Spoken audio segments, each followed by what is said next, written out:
Con el tiempo, los archivos que contienen datos han ido teniendo diferentes formatos. Tenemos, por ejemplo, formatos de texto plano, digamos un archivo TXT. El problema de estos formatos es que no tienen una estructura determinada. Así que a lo largo del tiempo han ido apareciendo otros formatos que sí que tienen una estructura previsible, como por ejemplo el formato CSV. El formato CSV, coma separated values, o lo que es lo mismo, valores separados por comas, ya nos da un poco de pista de cómo debe ser la estructura de este archivo para que sea compatible entre varias aplicaciones. Luego, con los años, insisto, han ido apareciendo otros tipos de formatos, tales como por ejemplo en los últimos años el JSON, ha ido apareciendo el formato XML. En cuanto a formatos abiertos, también tenemos formatos propietarios, por ejemplo, el archivo XLS, o sea, para entendernos Excel, es un archivo que, siendo un programa de hoja de cálculo, ya que una hoja de cálculo no es una base de datos, pero al final por una mera cuestión de comodidad hay muchas personas que usan Excel como si fuera una base de datos. ¿Y por qué no? Quiero decir, si funciona, funciona. No está teóricamente diseñado para eso, pero si cumple la función, pues no hay mayor problema. Con el tiempo, lo que ha ido ocurriendo es que las bases de datos basadas en texto, ahora luego te hablaré de ventajas y desventajas, han tenido una serie de desventajas, siendo una de ellas la concurrencia, es decir, el acceso simultáneo de varias personas o de muchas personas que quieren hacer uso de la información. En ese momento es cuando han aparecido sistemas de gestión de bases de datos.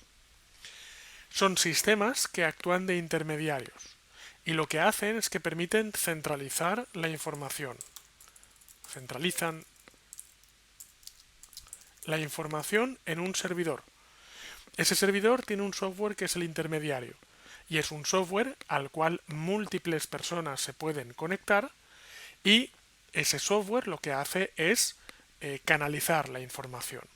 Dentro de los sistemas de gestión de base de datos, a día de hoy tenemos dos tipos principales, que son los sistemas de bases de datos relacionales, muchas veces se llaman sistemas de datos SQL, y también tenemos las bases de datos no SQL.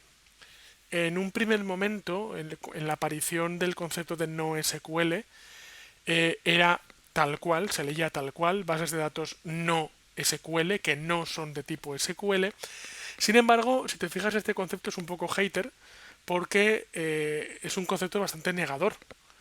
Entonces, con los años, este concepto se ha suavizado y por tanto ahora se dice que estas bases de datos es not only SQL, o sea, no solo SQL. Las bases de datos SQL, las bases de datos de tipo relacionales, eso quiere decir que la información se guarda en tablas. Estas tablas están relacionadas, de ahí un poco lo de las bases de datos relacionales. Hay otra serie de características, como las tablas tienen índices y claves para poderse relacionar entre ellas. Esto lo hemos visto anteriormente. Entonces, las bases de datos relacionales tienen ventajas. Pero claro, ¿qué es lo que ocurre cuando, por ejemplo, se ha dado antes esta duda, por ejemplo, queremos guardar archivos como un PDF o como un Word o como un lo que sea dentro de una base de datos? ¿Qué es lo que es recomendado en ese momento?